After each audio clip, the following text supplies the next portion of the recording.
صدقہ بن مرداس نے اپنے والد سے روایت کی ہے کہ انطاکیہ کے مضافات میں میں نے ایک اونچی جگہ پر 3 قبریں دیکھیں۔ ان میں ایک پر یہ شعر لکھا تھا: زندگی سے وہ شخص کیا لذت حاصل کر سکتا ہے جو یہ جانتا ہو کہ خداوند عالم اس سے ضرور باز پرس کرے گا اور اس سے بندوں کے ساتھ کی جانے والی ناانصافیوں کا بدلہ لے گا، اور جو بھلائیاں اس نے کی ہیں اس کی جزا دے گا۔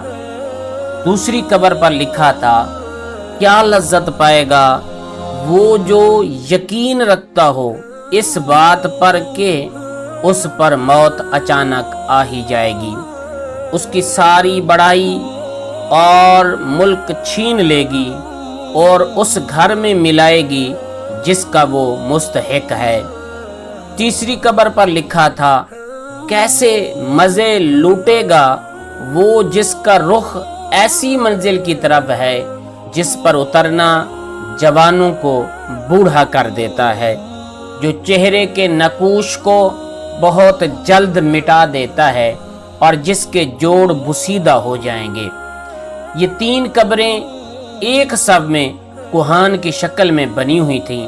راوی کہتا ہے کہ میں ایک بوڑھے کے پاس جا کر بیٹھ گیا اور اس سے کہا: میں نے تمہاری بستی میں ایک عجیب بات دیکھی۔ اس نے کہا: کیا دیکھا؟ میں نے واقعہ بیان کیا۔ اس بوڑھے شخص نے کہا کہ ان کا قصہ اس سے زیادہ تعجب خیز ہے جو تم نے ان کی قبروں پر دیکھا ہے۔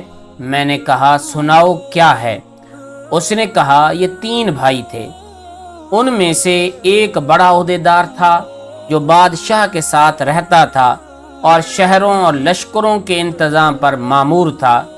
دوسرا ایک مالدار تاجر تھا، وہ بھی بادشاہ کے خاص لوگوں میں سے تھا۔ تیسرا ایک عبادت گزار شخص تھا جو عبادت کے لیے اپنے آپ کو فارغ کیے ہوئے تھا۔ اس عبادت گزار کی موت قریب آئی تو اس کے بھائی اس کے پاس جمع ہو گئے۔ وہ سلطان کا مصاحب، ہمارے علاقوں کا والی تھا۔ عبد الملک بن مروان نے اس کو والی بنایا تھا اور وہ ایک ظالم جابر و لٹیرا تھا۔ یہ دونوں اپنے عابد بھائی کے پاس آئے۔ جب اس کا آخری وقت تھا دونوں نے اس عابد سے کہا: کچھ وصیت کر لو۔ اس نے کہا: اللہ کی قسم میرا کوئی مال نہیں ہے کہ میں کچھ وصیت کروں، نہ میرا کسی پر قرض ہے جس کے لینے کی وصیت کروں، اور میں نے دنیا میں کوئی چیز نہیں چھوڑی جس کے لوٹنے کا اندیشہ ہو۔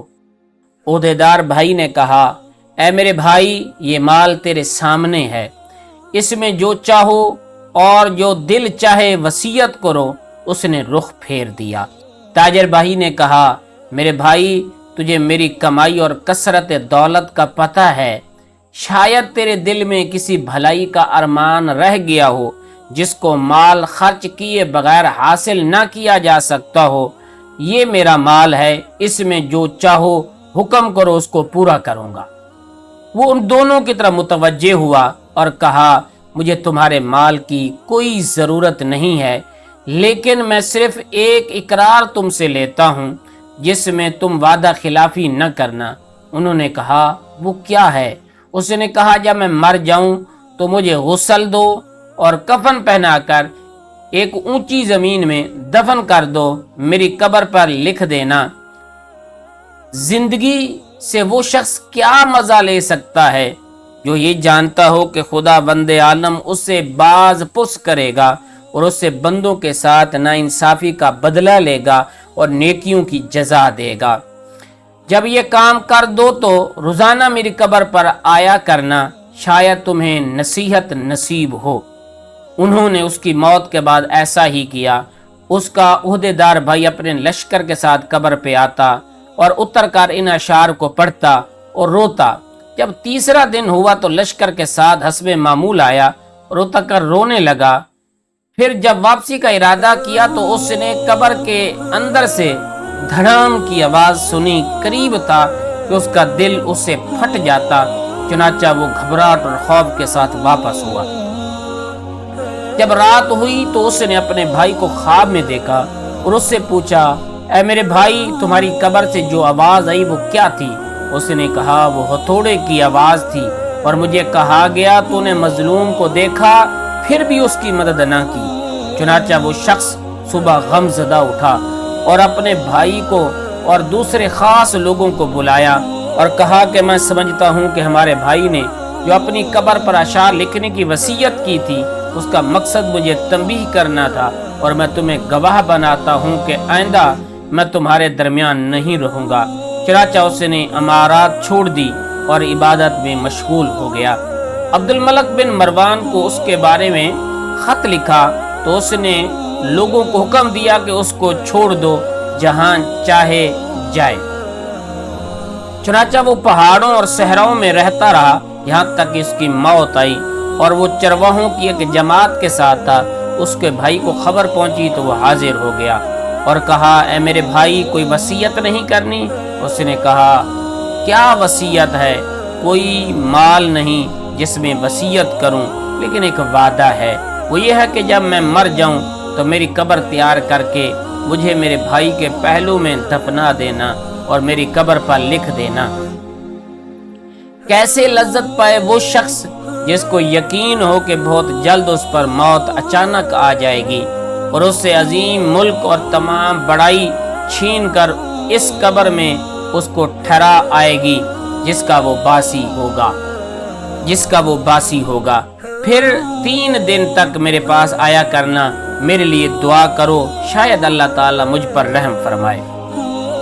चुनाचा वो मर गया। उसके भाई ने उसकी वसीयत पर अमल किया। जब उसकी कब्र पर तीसरे दिन आया, दुआ की, रोया। फिर जब वापस होने लगा तो उसने एक शदीद आवाज सुनी जिससे उसकी अक्ल ज़ायल होने के करीब हो गई और वहां से बेचैन होकर लौटा। रात को उसने अपने भाई को ख्वाब में देखा। उसने कहा, मैंने जब ख्वाब में अपने भाई को देखा तो उसकी तरफ लिपका और उससे पूछा, क्या तुम हमारी मुलाकात के लिए आए हो? उसने कहा, मुलाकात तो बहुत ही दूर है। मैंने कहा, मेरे भाई तेरा क्या हाल है? उसने कहा, खैरियत से हूँ। तौबा कितनी खूबियों और भलाइयों की जामे है। मैंने कहा, मेरा दूसरा भाई कैसा है? उसने कहा, वो तो नेक पेशवाओं के साथ है। मैंने कहा, हमारा क्या हाल होगा? उसने कहा, जिसने दुनिया और आखिरत के लिए जो कुछ किया है वो देख लेगा।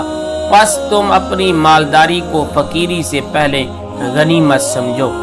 रावी का बयान है कि उसने दुनिया से किनारा कशी इख्तियार कर ली और अपने माल को तकसीम किया, जायदाद बांट दी और अल्लाह ताला की इबादत में लग गया। उसका एक बेटा बड़ा होकर एक खूबसूरत और बाकमाल नौजवान बना। तिजारत शुरू की, यहाँ तक कि तिजारत में एक अहम मकाम हासिल किया। उसके बाप की मौत करीब आई। उसने अपने बाप से कहा, अब्बा जान वसीयत नहीं करते? उसने कहा, ऐ मेरे बेटे, तेरे बाप का कोई माल ही नहीं जिसमें वसीयत करे, लेकिन मैं तुझसे एक वादा लेता हूँ कि जब मैं मर जाऊँ तो मुझे अपने चच्चों के साथ दफना देना और मेरी कब्र पर लिख देना। कैसे मज़े ले सकेगा जिंदगी से वो शख्स जिसका रुख ऐसी कब्र की तरफ हो जिसकी घाट नौजवानों को बूढ़ा कर देती है, चेहरे का रंग उड़ा देती है और जल्दी जल्दी जिस्म और जोड़ों को बुसीदा कर देती है। जब ये करो तो उसके बाद 3 दिन तक तुम मेरे पास आ जाया करना और मेरे लिए दुआ करना। उस नौजवान ने वसीयत पर अमल किया। जब तीसरा दिन हुआ तो उसने एक आवाज़ सुनी जिससे उसकी जिल्द सुकड़ गई, रंग उड़ गया, बुखार चढ़ गया और वापस घर आ गया। रात को ख्वाब में उसका बाप आया, कहने लगा, मेरे बेटे, तुम हमारे पास आने से नज़दीक और मौत करीब तर है, बस तुम अपनी सफ़र की तैयारी करो और कूच का बंदोबस्त करो और अपना सामान इस घर से बांध लो जिससे तुम्हें निकलना है, उस घर की तरफ जिसमें तुम्हें जाना है।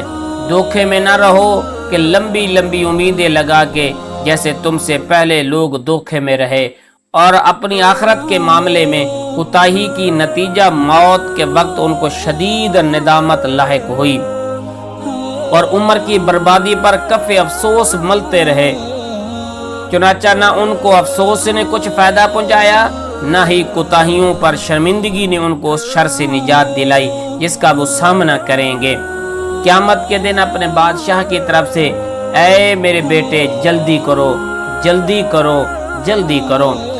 अब्दुल्ला बिन सदका कहते हैं कि जिस बूढ़े ने वाक़या सुनाया, उसने बताया कि जिस रात को उस नौजवान ने ये ख्वाब देखा, सुबह को मैं उसके पास गया तो उसने वो ख्वाब हमें सुनाया और कहा कि मुझे यकीन है बात ऐसे ही है जैसे मेरे बाप ने कही। मैं समझता हूँ कि मौत मेरे सर पर मंडला रही है। रिश्तेदारों और लेन देन वालों से मामला साफ किया, सलाम कहा, लोगों से अलविदा कहा। लोगों ने उससे अलविदा कहा जैसे किसी को किसी चीज से डराया गया हो और उसको उसकी तवक्को भी हो। वो कहता था, मेरे बाप ने कहा जल्दी कर, जल्दी कर, जल्दी कर। इन तीनों से मुराद या तो 3 लम्हात हैं वो गुजरे, लिहाजा वो नहीं हैं। अगर 3 दिन हों तो वो कैसे गुजरेंगे, और या 3 महीने और मैं नहीं समझता उस वक्त तक मैं जिंदा रहूँगा, या 3 साल हैं और ये 3 महीनों से भी ज़्यादा हैं और मैं नहीं चाहता कि उनसे मुराद साल हैं। चुनाचा वो 3 दिन तक बख्शता रहा, सदका करता रहा। जब उस ख्वाब को 3रा दिन हुआ, सुबह सवेरे अपने अहलो याल को जमा किया और उनको अलविदा कहा, सलाम कहा, फिर किबला रुख होकर लेट गया और आंखें बंद कर ली, कलमा शहादत पढ़ा, वफात पा गया रहिमहुमुल्लाहु ताला। उसके बाद एक अरसा तक लोग गाहे बगाए उसकी कब्र पर दूर दराज से आते थे और नमाज पढ़ते थे।